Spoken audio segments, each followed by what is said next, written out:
Welcome in to the Rumbles of Red.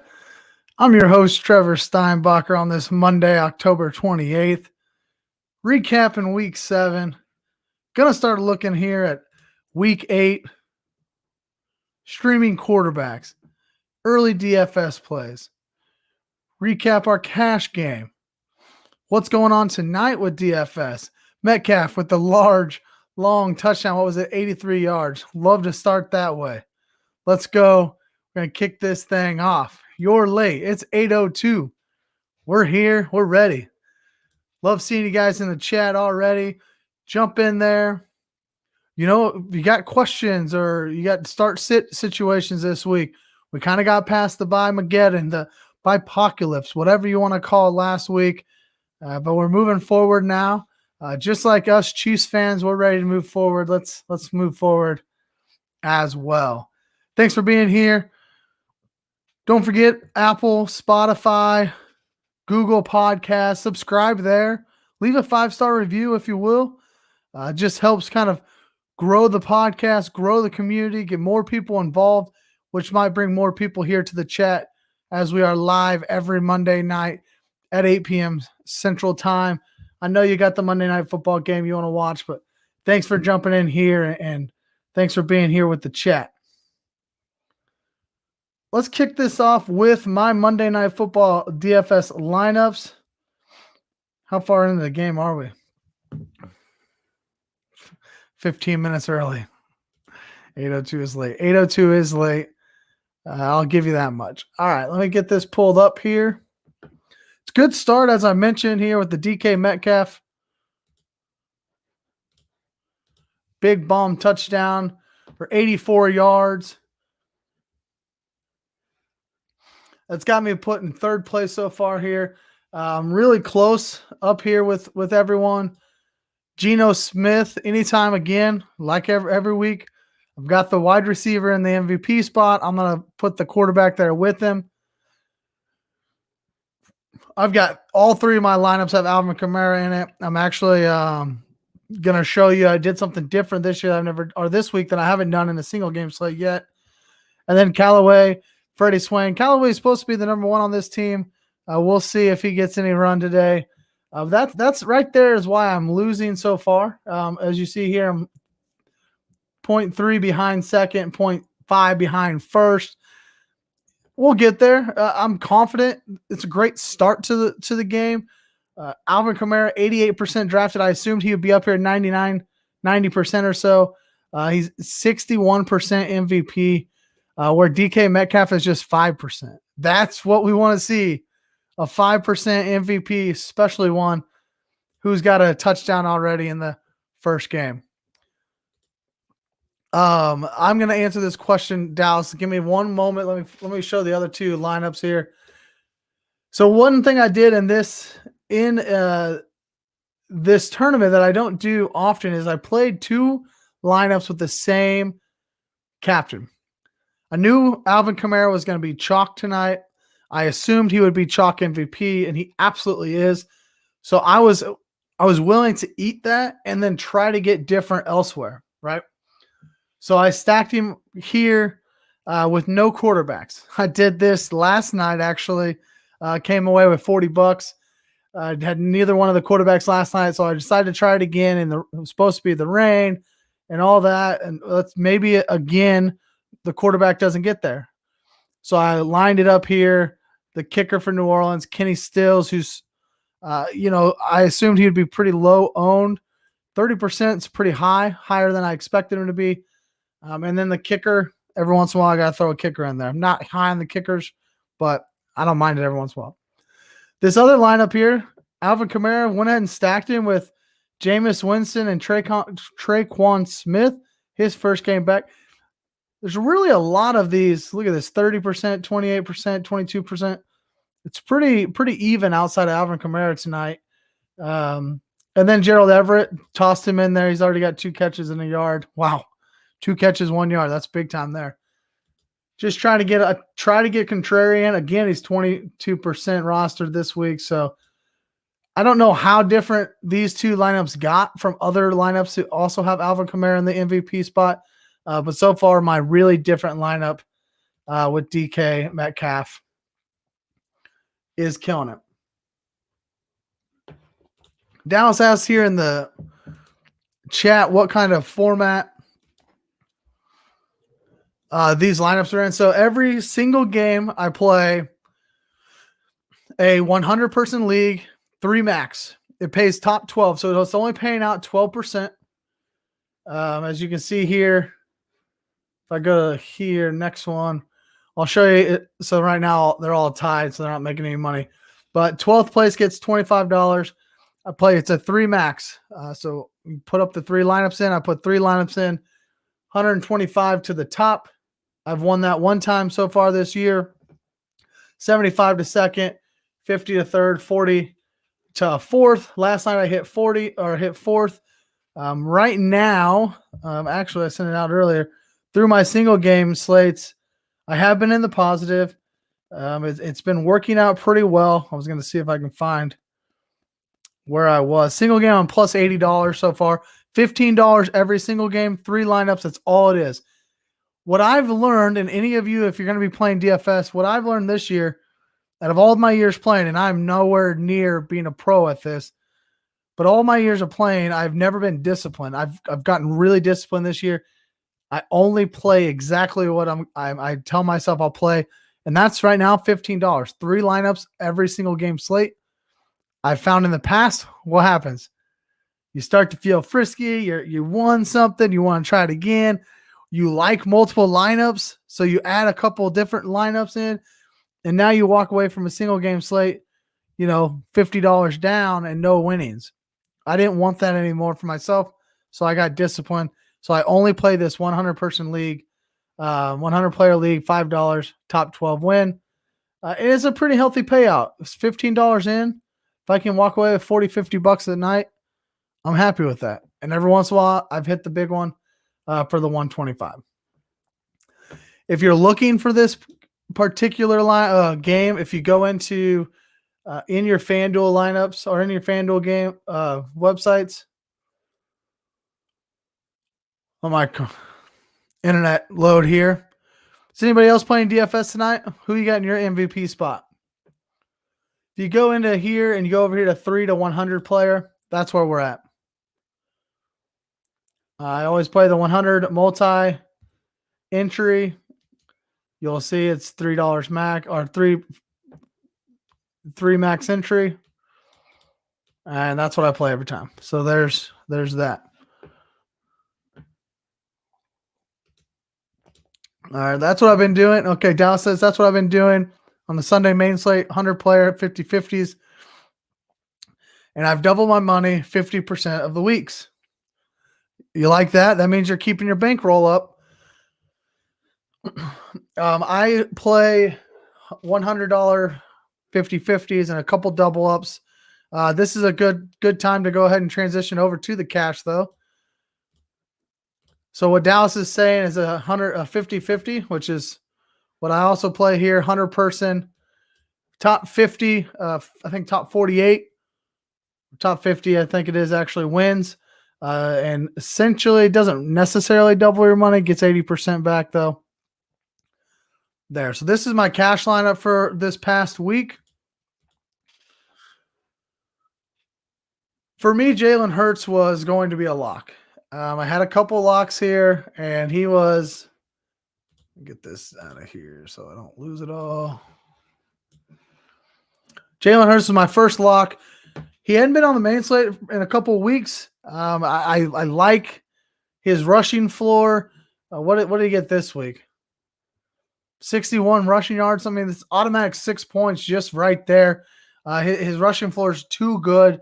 And from the very beginning of the week, you saved about $700 off of Patrick Mahomes, who was apparently supposed to be the best play on the week. But I could save some money off him, which allowed me to pay up elsewhere and get that rushing floor. And Jalen Hurts is always going to be playing from behind. So I want that, right? I want a quarterback that's going to be pushing and pressing, trying to score a lot of points, not really taking the air out of the ball. And so he was a lock this week. Darrell Henderson was also a lock this week, 8,000. I knew he was going to be the chalk running back of the week. 64%. 64 lineups had him in there. I was completely fine with that. I wanted this chalk running back. Chalk expensive running backs are fine cash plays week to week. It didn't necessarily work out this week. He didn't even get to one. Like he didn't even cover his salary with the 7.9. But more times than not, I'm going to continue to target this Detroit defense and target this run game. I know the narrative this week was Stafford's going to throw for 4 or 5 touchdowns, put 50 points on the Detroit Lions. I wasn't into all that. I wanted this chalky running back in a high total game, really. It just didn't work out. The other lock for me this week was Chris Godwin. As soon as I knew Antonio Brown was going to be out, I wanted Chris Godwin. Mike Evans ended up being the better play, right? He definitely 3 touchdowns for Mike Evans. But the reason I went Chris Godwin in cash was because him and Antonio Brown, I feel like, have a very similar role. And Chris Godwin has led the team in target share, led the team in air yards up to this point, and now you take Antonio Brown out of it. Give me Chris Godwin, 8 catches, 111 yards, and a touchdown. He pays off. More than 3 times his salary there in my flex in the afternoon. The want plays here were really these 3 wide receivers here in the middle. Devontae Smith, Tyreek Hill, A.J. Brown. These are guys I really wanted. Devontae Smith, I wanted to stack him here with Jalen Hurts. You don't have to stack Jalen Hurts at all ever, especially in cash. But I just thought he was too cheap. 5,800. Like for me, that was mind-blowing because again, you no more Zach Ertz. You've lost those targets to deal with now. Most people were like, well, now Dallas Goedert's going to get all the targets. Some of those targets are going to go to Devontae Smith as well. He's been playing very, very well. Didn't quite work out here. Didn't find the end zone, but the 8.6 doesn't bury a cash game. Tyreek Hill, of course, supposed to be the best. I still think he is the best road wide receiver there is. They really look to him when they're on the road. It didn't work out for the Chiefs this week. Tyreek Hill busted. I mean, that's not a score you want to see from Tyreek Hill. But the other guy on the other side, A.J. Brown. I talked a lot about Ferkser. I thought about Julio, and I thought about coming off A.J. Brown because Julio was going to play. Ultimately, from the beginning of the week, I really wanted A.J. Brown in this lineup. And I got there on Sunday. I'm like, I got to put him in there. Julio's in. Maybe that helps A.J. Brown. It's against the Chiefs defense. You got to play A.J. Brown. So I'm happy I did that. I'm definitely happy there as he 3X'd his salary. And then I kind of just landed on Josh Jacobs. I thought he would be way more chalky. 6%. I was expecting this to be up in the 20s. Maybe a lot of people late swapped. Luckily, he got the touchdown before he got injured. Robert Tonyan, I kind of landed on because I wanted these Giants. They were the best value, projected the best value play for defense, and they paid off tremendously at 3,600 and gave you 17 points. You love that. And since I wanted to pay down for the Giants, it allowed me to get a little higher, and I took a shot on Aaron Rodgers. It's hard to bet against him. Robert Tonyan came through with the touchdown. 6 of the 7 weeks I have cashed so far with my cash lineup. 6 of the 7 weeks. The only week I didn't cash was last week when I was on vacation. So that wasn't great, but I've learned my lesson. Don't go on vacation or don't play as much cash if I'm on vacation. So I did have the 1 week where I was on the cash line and only like every other one hit. But other than that, I've gone 5 weeks that I've straight cashed every single contest that I played in. And as Dallas mentioned earlier, the 100-player 50-50s, that's what I've been playing. And I'll just put myself into – this week I put myself into $50 worth. Just a whole bunch of $5 50-50s. And you essentially nearly double your money walking out of there with $90 if you hit the cash line. Been having good luck with single game plays. Me or you? I have also been having some good luck. So hopefully you're talking about yourself. as well. I'd like to see some of the listeners winning too. Jalen always hurts from. Okay. Thanks, Dallas. Appreciate that comment.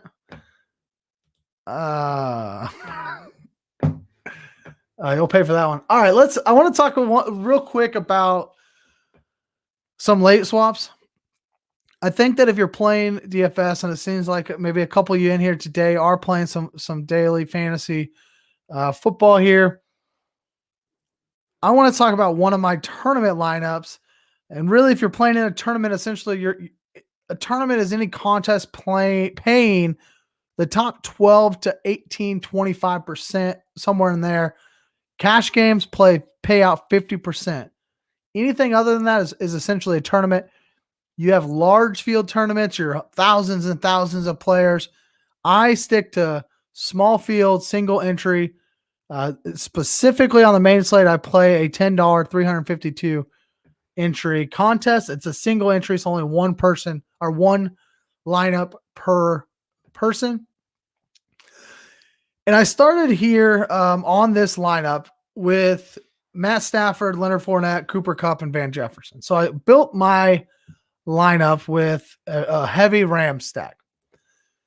Darrell Williams, T. Higgins, A.J. Brown, Mark Andrews, and the Jets all went early in the day, which meant I had a 4x4 here. I had my quarterback, Fournette, Robert Woods but it was Cooper Kupp, and then Chris Godwin. So I had a 4x4 late swap here. Stafford, as you see here, 14%. Cooper Kupp, 21%. Leonard Fournette, 25%.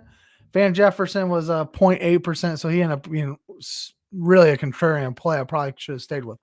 I swapped to Brady at 7.5, so that's less than Stafford. I'm looking for guys who are less than the other guy because I now have to compete with 14% of the lineups, or I could compete with just 7% of the lineups, right?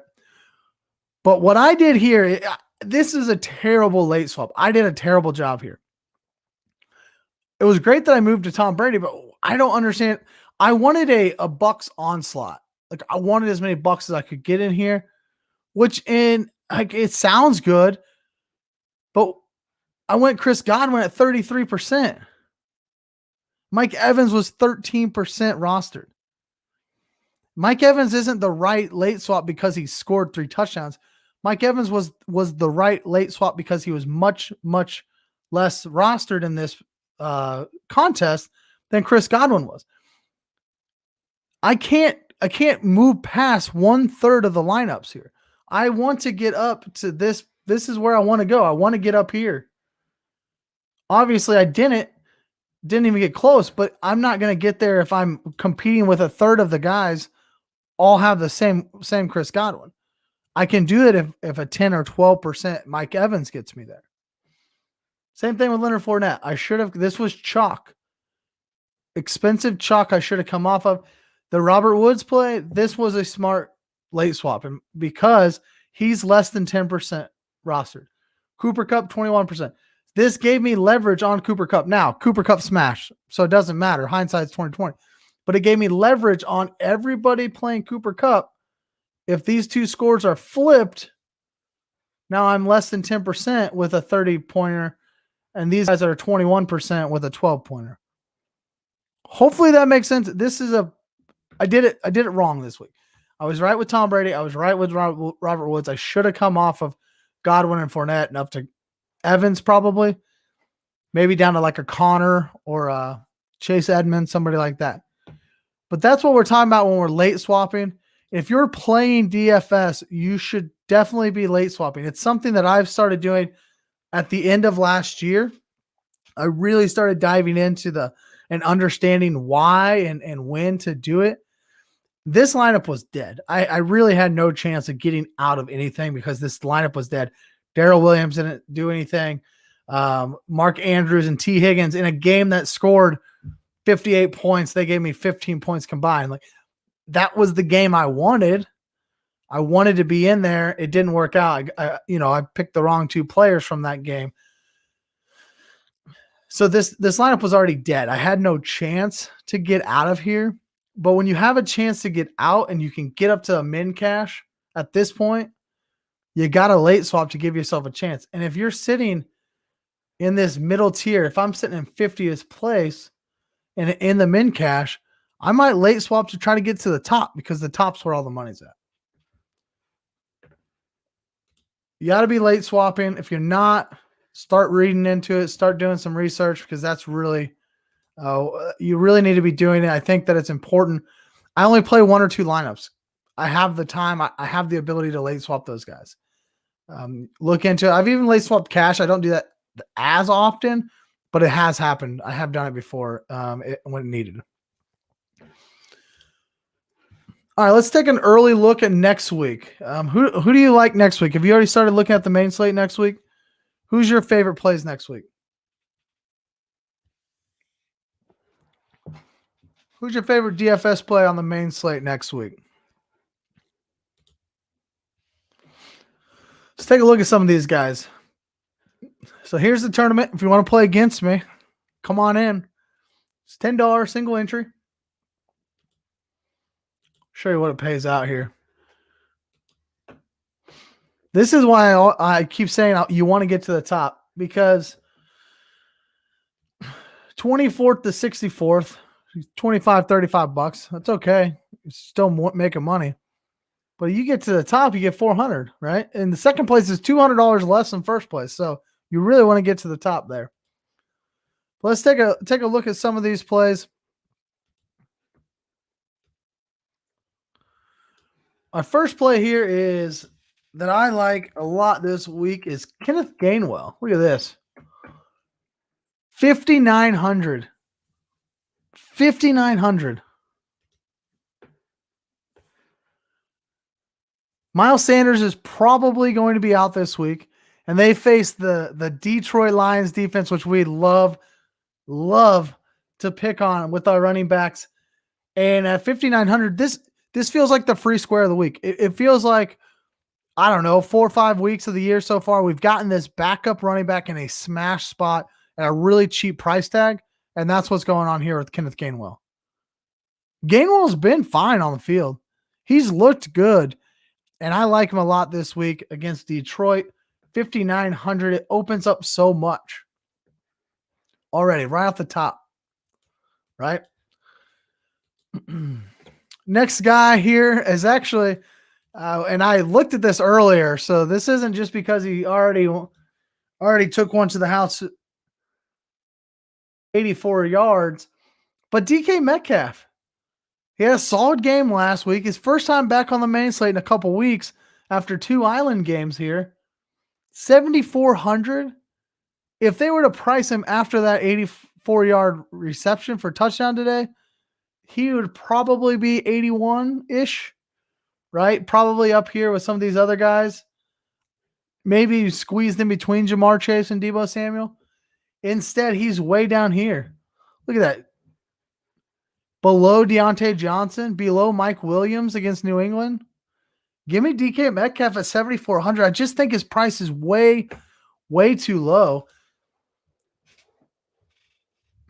Seattle is a very condensed. They're going to throw it to Tyler Lockett or DK Metcalf. DK is going to get all the work. Tyler Lockett's going to get a couple deep balls. I don't think Geno Smith is connecting with Lockett near as well. I mean, Russ and Lockett have a special connection. Geno doesn't have that. So go to the big guy. Go to the guy that's going to secure the catch and run take it 84 yards. So I love DK Metcalf. It just looks like his price is way too low. And maybe it's because he hasn't been on the main slate in a couple weeks. But I like that a lot.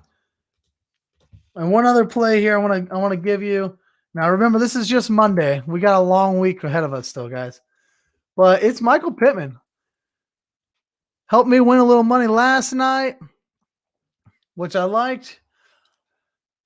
And him and Carson Wentz they're really on fire. They're playing really well. Let's go to the box score here. Let's be a box score guy. The box scores aren't everything, obviously. Oh, man, he's not getting as many targets as I expected him. I was thinking more of this, but 4 targets, 101 5 yards, and a touchdown. But he's really coming in with Carson Wentz. I think he's really becoming Carson Wentz's favorite. And against this Tennessee defense that is not that good, I understand that the Chiefs made them look really good last week, but they're really still not great. A division game in a dome. I like Michael Pittman this week. Again, only 6,600. If you put these three guys in your cash, look at all this money we have left to play with. 6,600 a piece. And I could throw a defense in there because defense will never be that expensive. Let's see. I'm just going to do this real fast. Go off the rails for a moment. I haven't looked at defense at all. Not playing the Jets. Let's look for a home. Maybe the Lions. I wouldn't want to play them against my.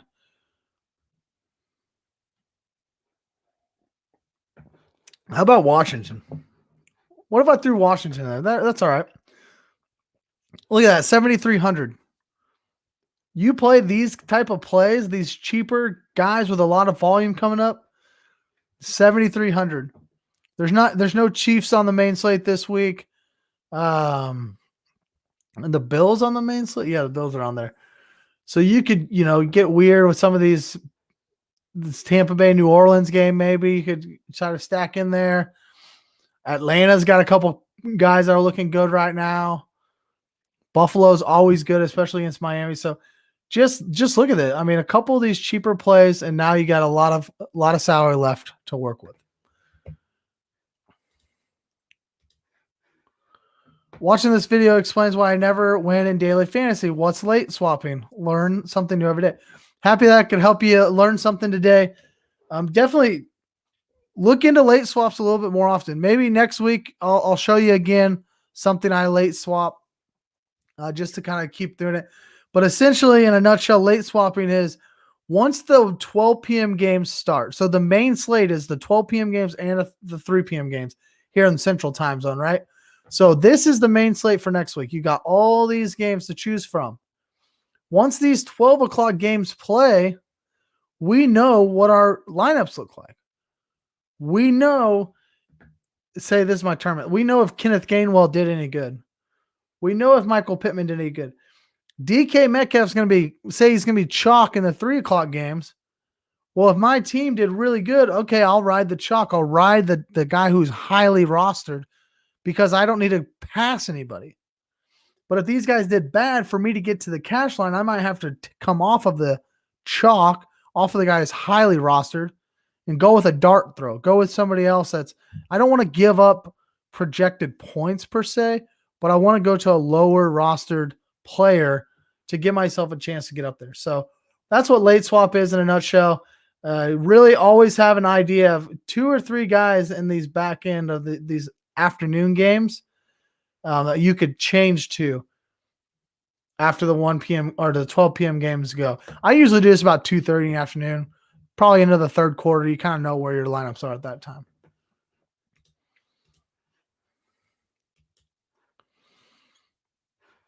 All right, let's get into the red 6-pack. I still need a little bit of I need some music or something. Get like a drop. Red 6-pack.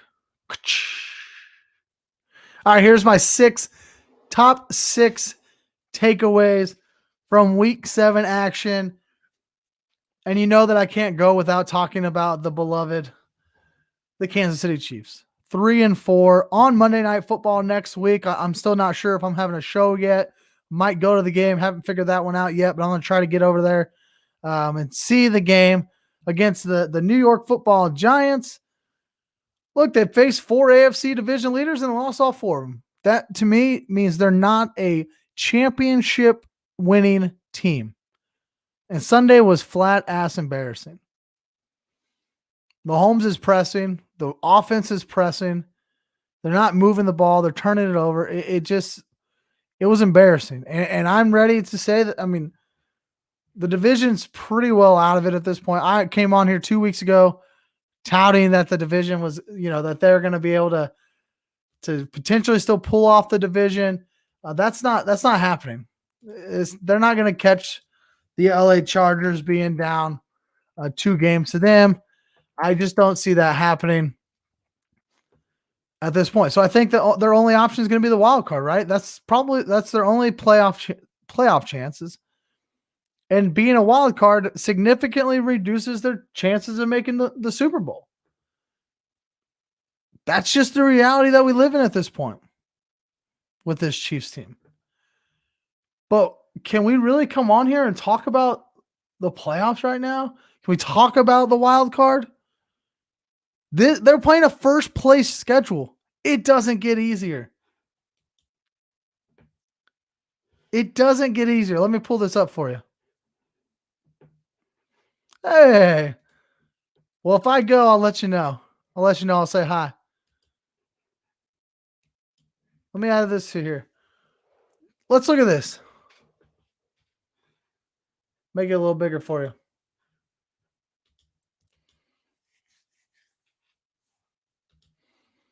You tell me. I think they can beat the Giants. Then you host Green Bay. You're not beating Green Bay, right? Not at this point. What about going to Las Vegas? 5-2 Las Vegas. They look good. And then Dallas. Another first place team. 3 more first place teams coming up. So far, you've not beat a first place team. Is that 3 more losses? You got Cincinnati down here, first place in the AFC North. Just right off the, I mean, Green Bay lost, Las Vegas lost, Dallas lost. Maybe Vegas at home, you beat them. At LA, maybe that's another loss. At Cincinnati, that's a loss. Chalk that one up. 1, 2, 3, 4, that's 5 more losses. 8-9 is realistic right now. Say they beat all their division woes.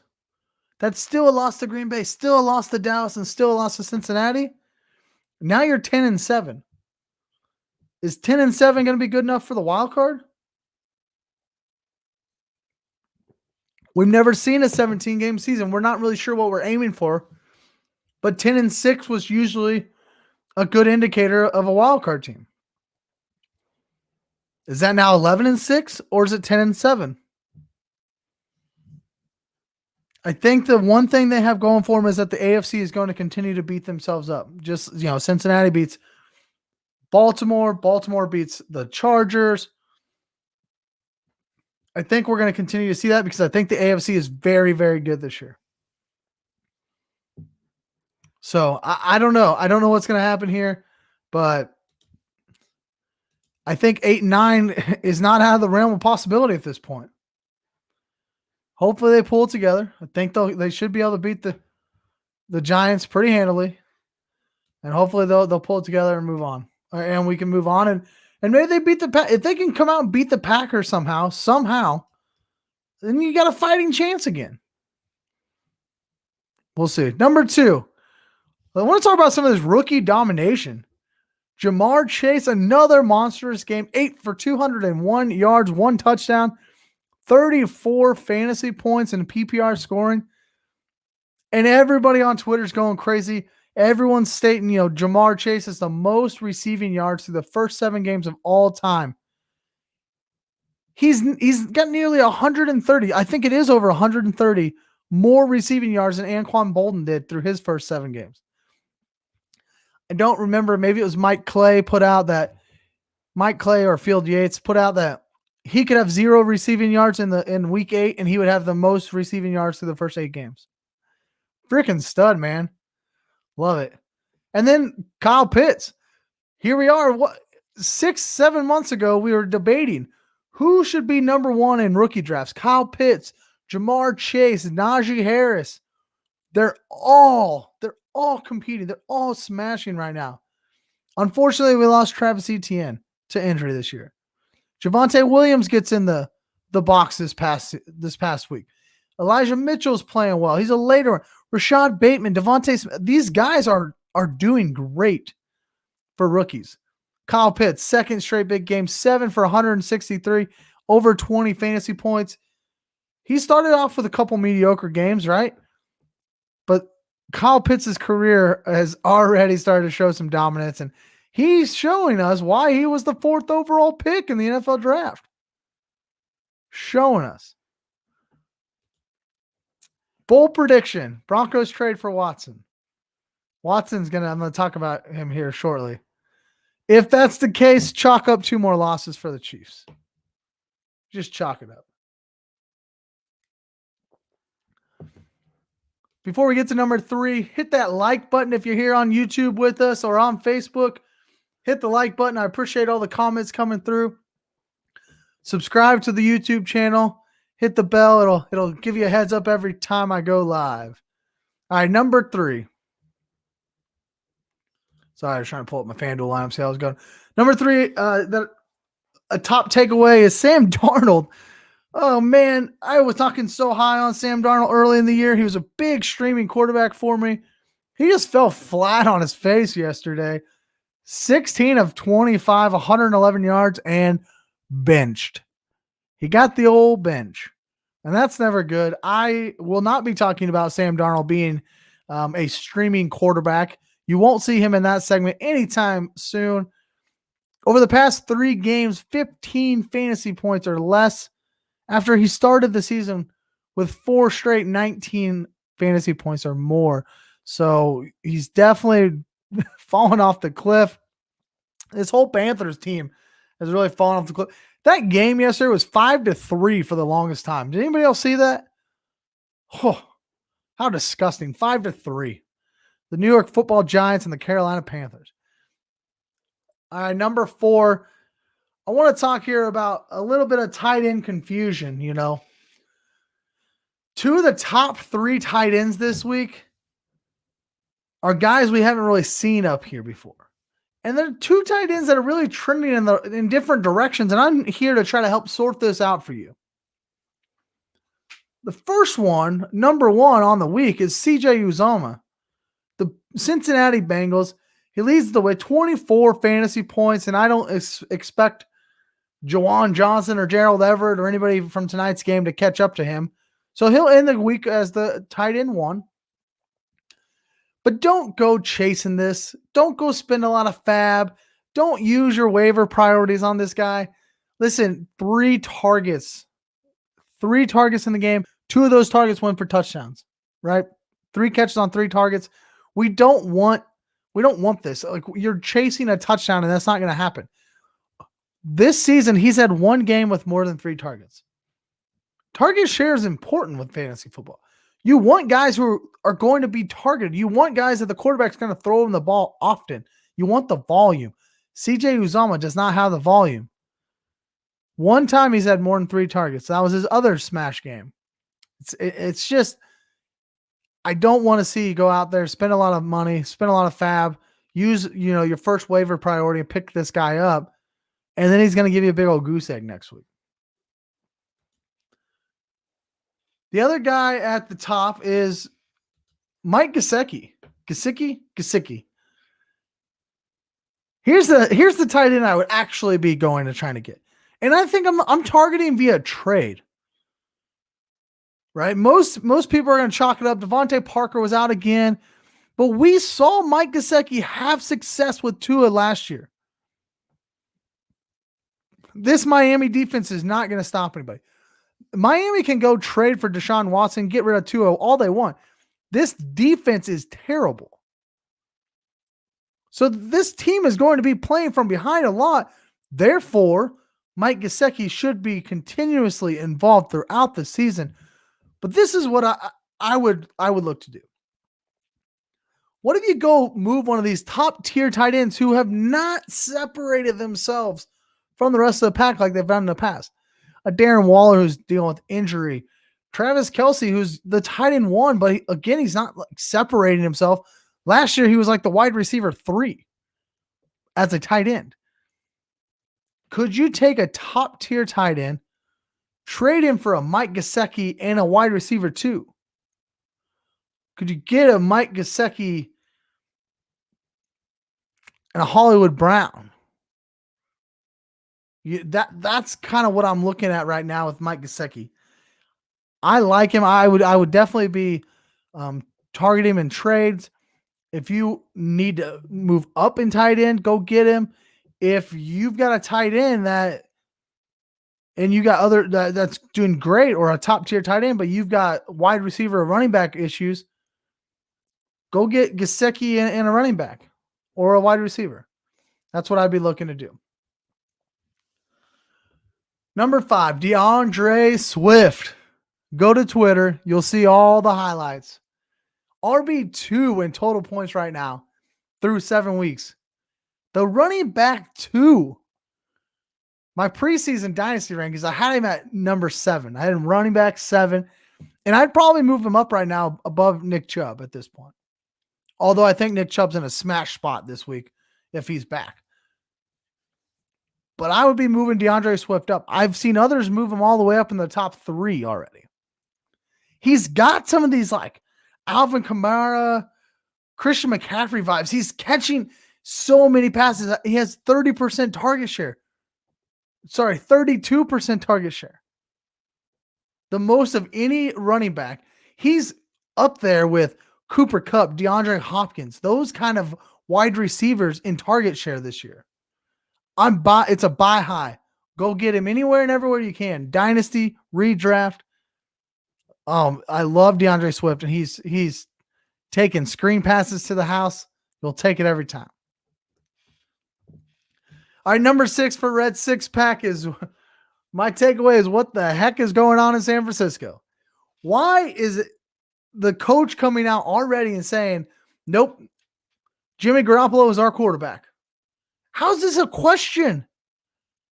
You've lost 4 straight games. You're last in your division. This team is going nowhere this year. Turn the reins over. You draft Trey Lance in the top 5 for a reason. Turn the reins over. Give it to your rookie. Let him get the experience. Start preparing for next season. Let him loose. Unleash him. I don't understand why Kyle Shanahan is not having Trey Lance start. This past week, I understand he's injured, but he's supposed to be at practice on Wednesday this week. And you already came out and said Jimmy Garoppolo is your quarterback? Come on. Let us have Trey Lance. Us fantasy players want to have Trey Lance. Alvin Kamara scores. All right. It was about halftime, wasn't it? Alvin Kamara scores. It doesn't help, doesn't hurt this week. Again, 90% rostered, so hurts the 10% who didn't roster him. Those lineups are dead. All right, we got about 15 minutes here. If you got any questions in the chat, jump on in, ask away, trade targets, waiver targets, start sit questions. I know it's early in the week, but you might have one. Let me know. Interact in the chat if you will. Don't forget, subscribe. Hit the like button there on YouTube. Go follow me on Twitter, Facebook. Facebook's been pretty fun recently. Been trying to get into that a little bit more. I'm now streaming on Facebook. Trying to just build up a little bit more over there. I don't know. I have a lot of friends at Facebook. Maybe we can get some more viewers. Maybe get some more commenters out here. So, all right, let's take a look at waiver wire ads as Monday Night Football does go into halftime. I'll have to take a look at that lineup before we end here. These are mostly players, the waiver wire. We're looking at guys who are rostered in less than 50% of ESPN leagues. But I'm going to start with a guy who's actually not rostered in less than 50% of leagues. We're into week 8. It's going to be a little bit harder to find some of these guys. There's not going to be as many of these, Elijah Mitchells and Ernest Johnsons and those type of plays that we're going to be going and getting. But there is a guy who's still available in 1/3 of ESPN leagues, and that's Jerry Jeudy. 67% rostered there on ESPN. Not everything in life makes sense. Jerry Jeudy being available in 1/3 of ESPN leagues doesn't make sense. It truly doesn't make sense. He's designated to come off IR. He should be ready and available this week. I think he got designated actually a week ago, but it was a short week for Denver. They weren't going to put him out there. Tim Patrick has been a high-end wide receiver 3 during Jerry Jeudy's absence. Take a look in your ESPN league, Yahoo, wherever you're playing. Just take a look. Is Jerry Jeudy on the waiver wire? And if he is, scoop him up. I think he could be a league winner this year. If he gets healthy, comes in and stays healthy, I think he can be a league winner for you. He's got the talent. He absolutely has the talent. And I have an infatuation with him. So take it for what it's worth. I am a little biased towards him. But I really do think that you can go get him. And the trade window for him, and maybe Dynasty or even in redraft, might have closed. But don't be scared. Go out there and see if you can maybe make a trade. Maybe he can be a throw-in because he's been on the IR or whatnot. Just see if you can snag him. I think that he could be a league winner. He's got that capability. I know not everybody can be a league winner this year, but he has that capability of really elevating this Broncos offense. Who knows what they're going to be able to do at quarterback? Maybe they're going to trade for Deshaun Watson, right? That's what Tiffany's saying. So I would take a look at him. Take a look at him. Who's Jerry Jeudy?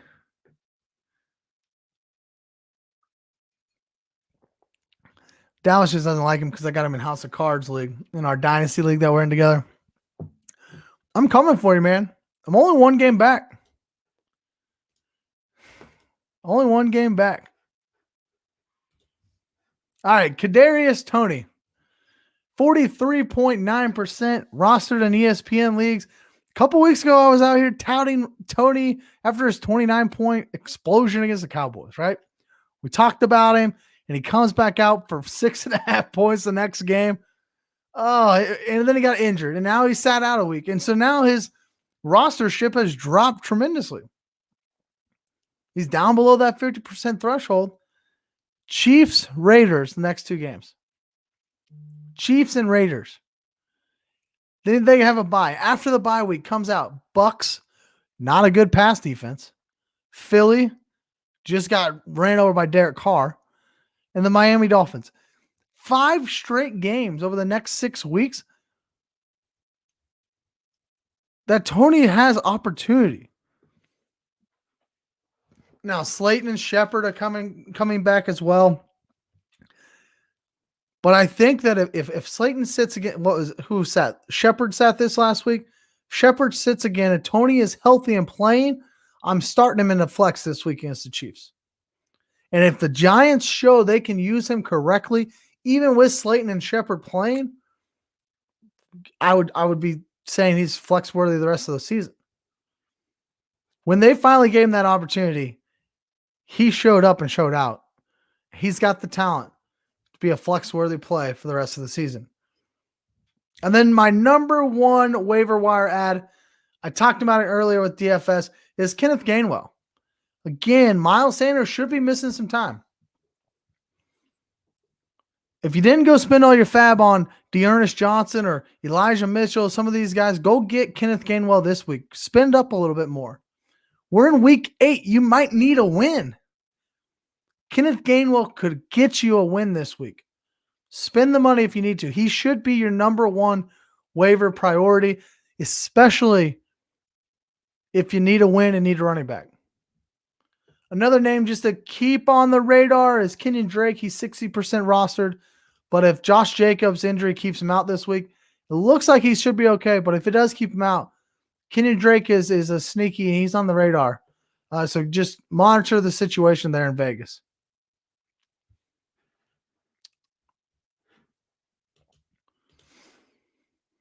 All right, our drop city baby player of the week. We're dropping him, and it's Odell Beckham. He looks terrible. He looks washed. He's dealing with his shoulder injury. He's got a couple tough matchups on the horizon. If you need a roster spot, then OBJ, welcome to drop city, baby. Not much I need to say about it. He's droppable. And you wouldn't have said that. I don't know. I wouldn't have said it I think a couple weeks ago, he was actually my premature drafts player. I told you, don't quite drop him yet.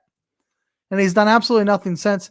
He is 100% droppable. You don't have to drop him just to drop him, but if you need a roster spot, if you need a roster spot to get through a bye week, or you're just hoping for somebody else, like some of these names we talked about, Kenneth Gainwell, Jerry Jeudy, Kadarius Toney, let's take it. I would rather have Kadarius Toney than OBJ on my team. Absolutely. Who's got more upside right now? Kadarius Toney. Premature drop of the week. It's Laviska Shenault there in Jacksonville. If you didn't drop him during the bye-apocalypse, the bye-mageddon, if you didn't drop him during that, don't drop him now. I mean, I would have understood why you dropped him last week, but don't drop him now. He's not playable this week, but give him another week or two. Let's see how this team progresses without DJ Chark. Let's see how it goes. Let's see if Viska gets more and more and more involved. He's got the talent. We'll see if Trevor Lawrence finds him. If you need the roster spot, obviously you can definitely drop him. He is droppable. But if you have the roster spot, hold on to him for another week. See what happens.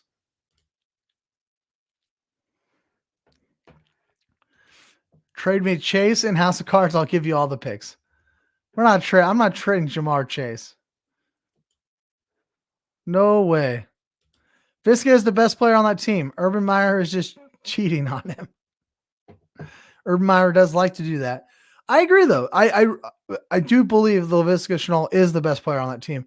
I know that you love Viska as well. He's a great player. He might not be better than Travis Etienne once he's healthy, but Etienne might not be healthy ever. He's got a pretty significant injury. All right, let's talk streaming quarterbacks of the week before we get out of here. I'm going Kirk Cousins this week. He's only 40% rostered. Dallas is a bottom 10 defense in terms of passing yards against, so they're giving it up. I think they're giving up like 1,700 or so far. Bottom 10 in the league. And last time we saw Kirk Cousins, he threw the ball 48 times. Granted, there was no Dalvin Cook, and this team does ramp up their passing without Dalvin Cook, which is interesting because why not just throw the ball to Dalvin Cook? But they do lower that and run the ball a little bit more with Cook in there instead of Madison. But I think in this game, the game script is going to force them to throw the ball. I think Dallas gets out ahead early and forces Cousins to throw the ball a lot, which could lead to this game being over. A high total, a lot of fantasy goodness, and queue up all your players here. Justin Jefferson, Thielen's a play, Cook if he's healthy. Obviously, anybody on the Cowboys side coming off a bye, queue them up. It's going to be a fun game, and I like Kirk Cousins as my streaming quarterback of the week.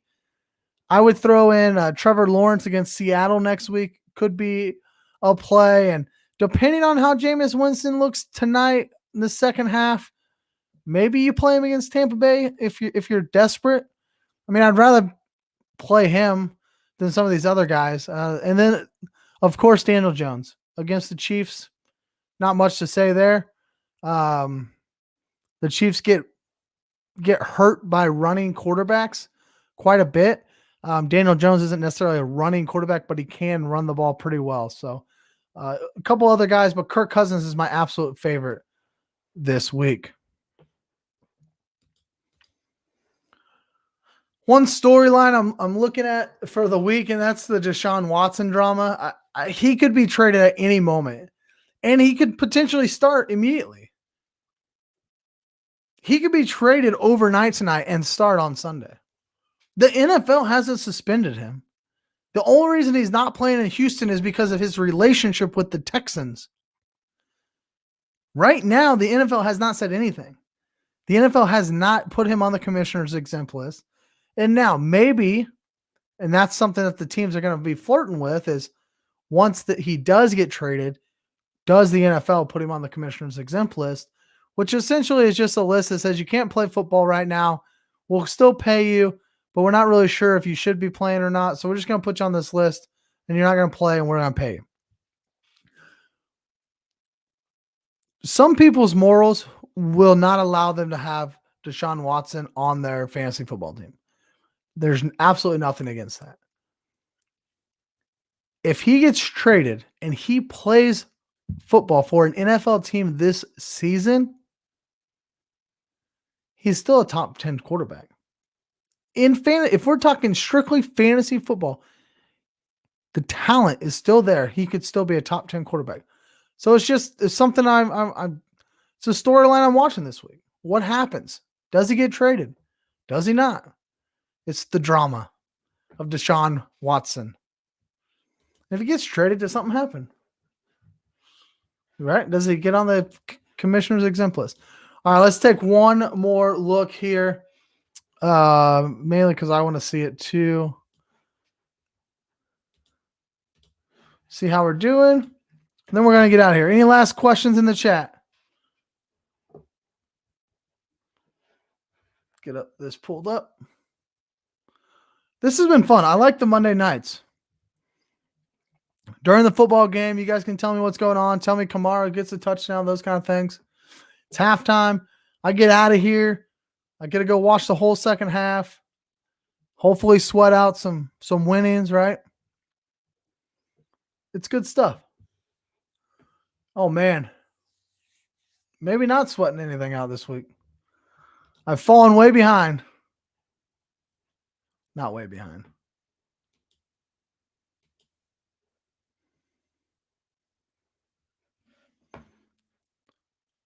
My DK Metcalf one has really only 7. Look at this. When you play DFS, this is not what you want.